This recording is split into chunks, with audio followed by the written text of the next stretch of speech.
In today's video, I'm going to teach you how to use Claude Sonnet to analyze stocks, AI stock analysis. First, open your web browser and head to Google. In the search bar, type Claude AI. This is the quickest way to find the official site.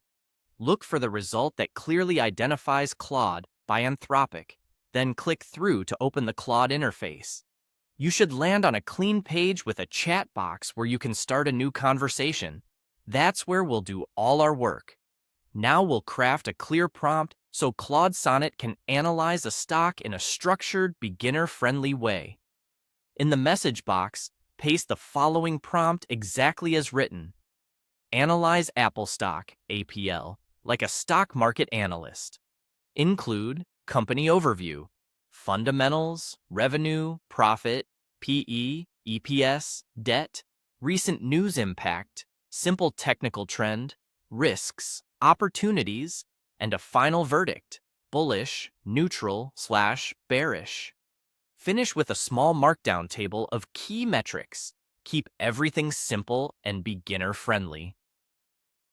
This prompt sets expectations and gives Claude Sonnet a precise checklist to follow. A quick note on the terms you'll see. Fundamentals cover the business's health. Revenue is sales. Profit is what's left after costs. PE compares price to earnings to hint at valuation. EPS is earnings per share. And debt shows obligations that can affect flexibility.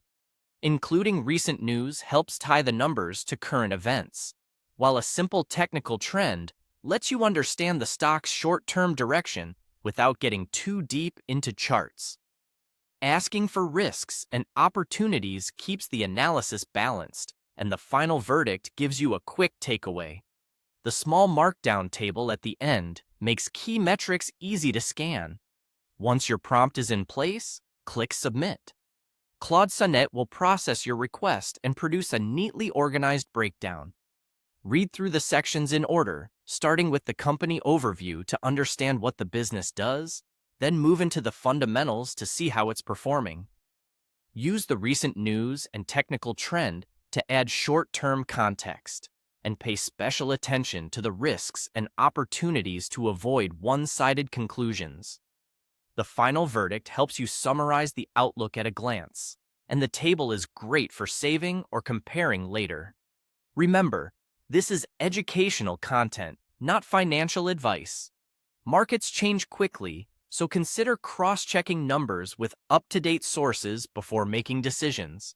If you want to analyze a different company, simply replace AAPL with the ticker you're interested in and run the same prompt.